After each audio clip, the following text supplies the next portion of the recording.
A barrage of illumination rounds light up the night sky, helping British soldiers on the ground identify and deter the insurgents who are trying to lay bombs under cover of darkness. The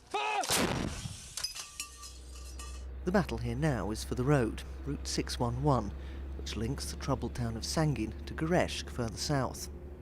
The British force here is a quarter the size of the US Marines before them. But unlike the Americans, their job is not to go into the hills hunting Taliban, but ensure this road remains open for Afghans and NATO forces alike. The main focus for British forces in this area is to keep this route safe and open for people to travel on. But the Taliban here are playing a deadly game of cat and mouse. Because the surfaces have been tarmac, they can't put bombs on the road, so they're putting them on the roadside instead, sometimes to lethal effect. Travelling in a Mastiff armoured vehicle, we pass a British bomb disposal team working by the side of the road. Ahead is a packed local minibus. It swerves right off the road, perhaps to avoid the military vehicles. Moments later, we hear a muffled blast behind us. The minibus has hit a roadside bomb. We're told not to stop. Trained medics are on the scene, along with the Afghan police. 18 people are dead, 5 of them children. A few hours later, we're able to return. This was all that was left of the bus after the Taliban's bomb. For the soldiers who rescued the injured and picked up the bodies in the aftermath, it was also a devastating day.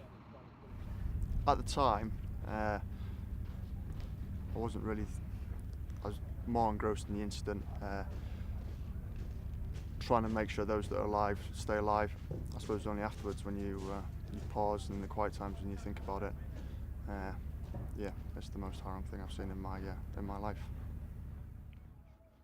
At a checkpoint further north, the soldiers have had to deal with their own casualties from day one. This regiment, 2 Mercian, have fought in the area before, and they know what they're up against. When we first came here, the IEDs were quite big and they were getting those under the surface.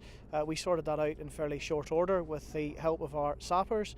They then adapted to attacking us, which we don't mind too much because we're ready for that. And they have decided now to go for the soft underbelly, which is very upsetting really and disappointing because it's very easy to attack the civilians. No, that one. Good.